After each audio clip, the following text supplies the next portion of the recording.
ಎಲ್ಲರಿಗೂ ನಮಸ್ಕಾರ. ನಾನು ನಿಮ್ಮ ಡಾಕ್ಟರ್ BK ರಾಮ್ ಪ್ರವೀಣ್, ಜನತಾ ಆಯುರ್ವೇದ, ಹಾಸನ. ಓಂ ನಮಾಮಿ ಧನ್ವಂತರಿ ಮಾದಿದೇವಂ ಸುರಾಸುರೈರ್ವಂದಿತ ಪಾದಪದ್ಮಂ ಲೋಕೆ ಜರಾ ರುಗ್ಭಯ ಮೃತ್ಯುನಾಶಂ ಧಾತಾರಮೇಶಂ ವಿವಿಧೌಷಧೀನ ಧನ್ವಂತರಿ ರಮಾನಾಥಂ ಸರ್ವರೋಗ ನಿವಾರಕಂ ಆಯುರ್ವೇದ ಪ್ರವರ್ತಾರಂ ವಂದೇ ಪೀಯೂಷದಾಯಕಂ. ಸರ್ವೇ ಜನಃ ಸುಖಿನೋ ಭವಂತೋ ಸರ್ವೇ ಸಂತು ನಿರಾಮಯಃ. ಶಾಂತಿ ಶಾಂತಿ ಶಾಂತಿ. ವೀಕ್ಷಕರೇ, ಪ್ರತಿನಿತ್ಯ ನಮ್ಮ ಚಟುವಟಿಕೆಗಳಲ್ಲಿ, ಆಹಾರ ವಿಹಾರದಲ್ಲಿ, ದಿನಚರಿಯಲ್ಲಿ ಕೆಲವೊಂದು ತಪ್ಪುಗಳನ್ನ ನಾವು ಮಾಡ್ತಾ ಇರ್ತೀವಿ, ನಮಗೆ ಗೊತ್ತಿಲ್ಲದಲೇ ತಪ್ಪು ಮಾಡ್ತಾ ಇರ್ತೀವಿ. ಹಾಗಾಗಿ ಹೃದಯದ ಮೇಲೆ ಕೆಟ್ಟ ಪರಿಣಾಮ ಬೀರ್ತಕ್ಕಂತಹ ಕೆಲವು ದೈನಂದಿನ ಅಭ್ಯಾಸಗಳು ಯಾವ್ಯಾವುದು ಅನ್ನೋದನ್ನು ಇವತ್ತಿನ ಸಂಚಿಕೆಯಲ್ಲಿ ತಿಳಿಸ್ಕೊಡ್ತೀನಿ. ಯಾಕೆಂದರೆ ಇದನ್ನು ನೀವು ದೀರ್ಘಕಾಲ ಮಾಡ್ತು ಅಂತಂದರೆ ಹೃದಯದ ಮೇಲೆ ಪರಿಣಾಮ ಬೀರ್ತದೆ ಹಾಗೂ ಹಲವಾರು ಸಮಸ್ಯೆಗಳನ್ನ ಎದುರಿಸಬೇಕಾಗ್ತದೆ. ಅವುಗಳು ಯಾವ್ಯಾವುದು ಅನ್ನೋದನ್ನು ಇವತ್ತಿನ ಸಂಚಿಕೆಯಲ್ಲಿ ತಮಗೆ ತಿಳಿಸ್ಕೊಡ್ತೀನಿ. ಕಳಪೆ ಆಹಾರದಲ್ಲಿ ಬರೀ ರುಚಿ ಒಂದನ್ನೇ ನಾವು ಮನಸ್ಸಿನಲ್ಲಿ ಇಟ್ಕೊಂಡ್ಬಿಟ್ಟು ನಾವೇನು ಮಾಡ್ತೀವಿ ಅಂತಂದರೆ ನಾರಿನಂಶ ಇರ್ತಕ್ಕಂಥ ಆಹಾರ ಸೇವನೆ ಮಾಡೋದಿಲ್ಲ, ಪ್ರೋಟೀನ್ ಇರ್ತಕ್ಕಂಥ ಆಹಾರ ಸೇವನೆ ಮಾಡೋದಿಲ್ಲ. ಕೇವಲ ಒಂದು ರುಚಿ ಒಂದು ಮನಸ್ಸಿನಲ್ಲಿ ಇಟ್ಕೊಂಡು ಈ ಟ್ರಾನ್ಸ್ ಫ್ಯಾಟ್ ಇರ್ತಕ್ಕಂಥ ಆಹಾರ ಪದಾರ್ಥಗಳು, ಪ್ರೋಸೆಸ್ಡ್ ಫುಡ್ಗಳನ್ನ ಹಾಗೂ ಈ ಒಂದು ಸ್ಯಾಚುರೇಟೆಡ್ ಫ್ಯಾಟ್ ಇರ್ತಕ್ಕಂಥ ಆಹಾರ ಪದಾರ್ಥಗಳು, ಶುಗರ್ ಸಕ್ಕರೆ ಇರ್ತಕ್ಕಂತಹದ್ದು, ಕರಿದ ಪದಾರ್ಥಗಳು, ಜಂಕ್ ಫುಡ್ಸ್ಗಳು, ಮಸಾಲೆ ಜಾಸ್ತಿ ಹಾಕಿರ್ತಕ್ಕಂಥ ಪದಾರ್ಥಗಳನ್ನ, ಜಿಡ್ಡಿನಂಶ ಇರ್ತಕ್ಕಂಥ ಆಹಾರ ಪದಾರ್ಥಗಳನ್ನ, ಬೇಕರಿ ತಿಂಡಿ ತಿನಿಸುಗಳನ್ನ ಹೆಚ್ಚೆಚ್ಚು ಸೇವನೆ ಮಾಡ್ತಾ ಇರ್ತೀವಿ. ಈ ರೀತಿ ಒಂದು ನೀವು ದಿನಚರಿ ಇಟ್ಕೊಂಡಿತ್ತು ಅಂತಂದರೆ ಕಾಲಾನಂತರದಲ್ಲಿ ಹೃದಯದ ನಾಳಗಳಲ್ಲಿ ಈ ಒಂದು ಕೊಲೆಸ್ಟ್ರಾಲ್, ಕೊಬ್ಬಿನಂಶ ಶೇಖರಣೆಯಾಗಿ ಹೃದಯಾಘಾತ ಆಗುವ ಸಾಧ್ಯತೆಗಳಿರ್ತದೆ. ಆದ್ದರಿಂದ ಕಳಪೆ ಆಹಾರ ಸೇವನೆ ಮಾಡೋದ್ರಿಂದ ದೀರ್ಘಕಾಲದ ನಂತರ ಹಲವಾರು ಸಮಸ್ಯೆಗಳನ್ನ ನೀವು ಎದುರಿಸ್ತೀರ. ಹಾಗೂ ಕಳಪೆ ನಿದ್ದೆ, ಕೆಲವೊಬ್ಬರು ನಿದ್ದೆನೇ ಸರಿಯಾಗಿ ಮಾಡೋದಿಲ್ಲ. ರಾತ್ರಿ ಎಷ್ಟೊತ್ತಿಗೂ ಮಲಗ್ತಾರೆ, ಬೆಳಗ್ಗೆ ಎಷ್ಟೊತ್ತಿಗೂ ಎದ್ದೇಳ್ತಾರೆ.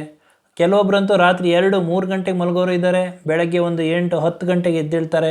ಬೆಳಗಿನ ಸಮಯದನೂ ಮಧ್ಯಾಹ್ನ ಸಮಯದೂ ನಿದ್ದೆ ಮಾಡೋ ಅಭ್ಯಾಸ ಇಟ್ಕೊಂಡಿರ್ತಾರೆ. ಈ ಎಲ್ಲ ರೀತಿ ಇರೋದ್ರಿಂದ ಇದು ಹೃದಯದ ಮೇಲೆ ನೇರವಾಗಿ ಪರಿಣಾಮ ಬೀರ್ತದೆ ಹಾಗೂ ಹಲವಾರು ಸಮಸ್ಯೆಗಳನ್ನ ತಂದೊಡ್ತದೆ. ಹಾಗೂ ಉಪ್ಪಿನ ಅಂಶ, ಬಾಯಿ ರುಚಿಗೋಸ್ಕರ ಎಲ್ಲದಕ್ಕೂ ಅವರಿಗೆ ಉಪ್ಪು ಬೇಕು. ತಿಂಡಿ ಇರ್ಬೋದು, ಊಟ ಇರ್ಬೋದು, ಮೇಲೆ ಉಪ್ಪು ಹಾಕ್ಸ್ಕೊತಾರೆ, ಉಪ್ಪಿನಕಾಯಿ ಹಾಕ್ಸ್ಕೊತಾರೆ. ಹಾಗೂ ಸೋಡಿಯಂ ಇರತಕ್ಕಂಥ ಈ ಉಪ್ಪಿನಂಶವನ್ನು ಹೆಚ್ಚೆಚ್ಚು ಸೇವನೆ ಮಾಡೋದ್ರಿಂದ ಕಾಲಾನಂತರದಲ್ಲಿ ಇದು ಹೃದಯದ ಮೇಲೆ ಪರಿಣಾಮ ಬೀರಿ ಹಲವಾರು ಸಮಸ್ಯೆಗಳನ್ನ ತಂದೊಡ್ತದೆ. ಹಾಗೂ ಕೆಲವೊಬ್ಬರು ದೈಹಿಕ ಚಟುವಟಿಕೆಗಳು ಜಾಸ್ತಿನೇ ಮಾಡೋದಿಲ್ಲ, ಎಕ್ಸಸೈಸ್ ಮಾಡೋದಿಲ್ಲ, ವ್ಯಾಯಾಮವನ್ನು ಮಾಡೋದಿಲ್ಲ. ಹಾಗೂ ಗಂಟೆಗಟ್ಟಲೆ ಕಾಲ ಒಂದೇ ಕಡೆ ಕೂತಿರ್ತಾರೆ, ಟಿ ವಿ ನೋಡ್ತಿರ್ತಾರೆ, ಇಲ್ಲ ಲ್ಯಾಪ್ಟಾಪ್ ಅಥವಾ ಸಿಸ್ಟಮಲ್ಲಿ ಕೆಲಸ ಮಾಡ್ತಿರ್ತಾರೆ, ಮೊಬೈಲ್ ನೋಡ್ತಾ ಇರ್ತಾರೆ. ಈ ರೀತಿ ಒಂದು ಮಾಡೋದ್ರಿಂದ ಅವರಲ್ಲಿ ಕಾಲಾನಂತರದಲ್ಲಿ ಹೃದಯದ ಸಮಸ್ಯೆಗಳು ಹೆಚ್ಚಾಗಿ ಕಾಡ್ತದೆ. ಇನ್ನು ಅತಿಯಾದ ಒತ್ತಡ, ದೀರ್ಘಕಾಲದ ಅತಿಯಾದ ಒತ್ತಡ, ಸ್ಟ್ರೆಸ್, ಒತ್ತಡ, ಟೆನ್ಷನ್ನ ದೀರ್ಘಕಾಲ ತಗೊಳ್ಳೋದ್ರಿಂದ ಅವರು ಹೃದಯದ ಮೇಲೆ ನೇರವಾಗಿ ಪರಿಣಾಮ ಬೀರೋದ್ರಿಂದ ಹೃದಯದ ಸಮಸ್ಯೆಗಳನ್ನ ಅವರು ಎದುರಿಸ್ತಾ ಇರ್ತಾರೆ. ಯಾವುದೇ ಒಂದು ಸಮಸ್ಯೆ ಇರ್ಬೋದು, ಸಣ್ಣ ಪುಟ್ಟದಿರ್ಬೋದು, ದೊಡ್ಡದಿರ್ಬೋದು, ಯಾವುದೇ ಒಂದು ಸಮಸ್ಯೆ ಇರ್ಬೋದು, ಅದನ್ನು ಅವರು ಮನಸ್ಸಿಗೆ ಹಾಕ್ಕೊಂಡು ಹೆಚ್ಚು ಒತ್ತಡ ತಗೋತಾ ಇರ್ತಾರೆ, ಟೆನ್ಷನ್, ಸ್ಟ್ರೆಸ್ಸಲ್ಲಿರ್ತಾರೆ. ಯಾವಾಗ ಇದು ದೀರ್ಘಕಾಲ ಇರ್ತದೋ ಅಂಥ ಒಂದು ಸಂದರ್ಭದಲ್ಲಿ ಹೃದಯದ ಮೇಲೆ ಪರಿಣಾಮ ಬೀರ್ತದೆ. ಇನ್ನು ಅತಿಯಾದ ಒಂದು ಧೂಮಪಾನ ಹಾಗೂ ಈ ತಂಬಾಕು ಸೇವನೆ, ಅತಿಯಾದ ಈ ಧೂಮಪಾನ ಅಥವಾ ಪಾನ ಮಾಡೋದ್ರಿಂದ, ಇದರ ಜೊತೆಗೆ ಧೂಮಪಾನದ ಜೊತೆಗೆ ತಂಬಾಕು ಸೇವನೆ ಮಾಡೋದ್ರಿಂದ ಇದರಲ್ಲಿ ನಿಕೋಟಿನ್ ಅಂತ ಒಂದು ಅಂಶ ಇದೆ. ಆ ನಿಕೋಟಿನ್ ಏನು ಮಾಡ್ತದೆ, ನಮ್ಮ ರಕ್ತನಾಳಗಳನ್ನು ಹಾನಿ ಮಾಡ್ತದೆ, ರಕ್ತದೊತ್ತಡ, ಬ್ಲಡ್ ಪ್ರೆಷರ್ನ ಜಾಸ್ತಿ ಮಾಡ್ತದೆ, ಹಾಗೂ ನಮ್ಮ ರಕ್ತದಲ್ಲಿ ಆಕ್ಸಿಜನ್ ಲೆವೆಲ್ನ ಕಡಿಮೆ ಮಾಡ್ತದೆ. ಹಾಗಾಗಿ ಇದು ಹೃದಯದ ಮೇಲೆ ನೇರವಾಗಿ ಪರಿಣಾಮ ಬೀರೋದ್ರಿಂದ ಹಲವಾರು ಸಮಸ್ಯೆಗಳನ್ನ ಎದುರಿಸ್ತೀರ.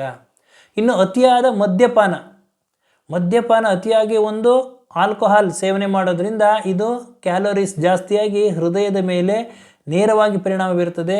ಕಾಲಾನಂತರದಲ್ಲಿ ಹಲವಾರು ಸಮಸ್ಯೆಗಳನ್ನ ಎದುರಿಸಬೇಕಾಗ್ತದೆ. ಇನ್ನು ರೆಗ್ಯುಲರಾಗಿ ಅವರು ಹೆಲ್ತ್ ಚೆಕಪ್ ಮಾಡಿಸ್ತಾ ಇರೋದಿಲ್ಲ. ಒಂದು BP, ಶುಗರ್, ಇದನ್ನು ರೆಗ್ಯುಲರ್ ಆಗಿ ಅವರು ಚೆಕಪ್ ಮಾಡಿಸ್ತಾ ಇದ್ದರೆ ಅವರ ಆರೋಗ್ಯದ ಮೇಲೆ ಅವರಿಗೆ ಕಾಳಜಿ ಇರ್ತದೆ. ಯಾವಾಗ ಅದರ ಸ್ವಲ್ಪ ಏರುಪೇರು ಆಗ್ತದೋ ಅವರ ಆಹಾರ ವಿಹಾರ ಹಾಗೂ ಔಷಧಿಯಲ್ಲಿ ಅದನ್ನು ಸರಿ ಮಾಡ್ಕೊಳ್ಳೋದ್ರಿಂದ ದೊಡ್ಡ ಅನಾಹುತ ಆಗೋದನ್ನು ಅವರು ತಪ್ಪಿಸ್ಬೋದು. ಹಾಗಾಗಿ ಇವತ್ತಿನ ಈ ಒಂದು ಸಂಚಿಕೆಯಲ್ಲಿ ಆಹಾರದಲ್ಲಿ, ವಿಹಾರದಲ್ಲಿ, ದೈನಂದಿನ ಜೀವನ ಶೈಲಿಯಲ್ಲಿ ಯಾವ ರೀತಿ ನಾವು ಮಾರ್ಪಾಡು ಮಾಡ್ಕೊಳ್ಳೋದ್ರಿಂದ ನಮ್ಮ ಹೃದಯದ ಆರೋಗ್ಯವನ್ನು ಕಾಪಾಡ್ಕೋಬಹುದು, ಆರೋಗ್ಯದಿಂದ ಇರಬಹುದು ಅನ್ನೋದನ್ನು ತಮಗೆ ತಿಳಿಸ್ಕೊಟ್ಟಿದ್ದೀನಿ. ನನ್ನ ಈ ವಿಡಿಯೋ ತಮಗೆ ಇಷ್ಟವಾಗಿದ್ದಲ್ಲಿ ಲೈಕ್ ಮಾಡಿ, ಶೇರ್ ಮಾಡಿ ಹಾಗೂ ನನ್ನ ಎಲ್ಲ ಮುಂದಿನ ವಿಡಿಯೋಗಳಿಗಾಗಿ ಸಬ್ಸ್ಕ್ರೈಬ್ ಮಾಡಿ. ಧನ್ಯವಾದಗಳು.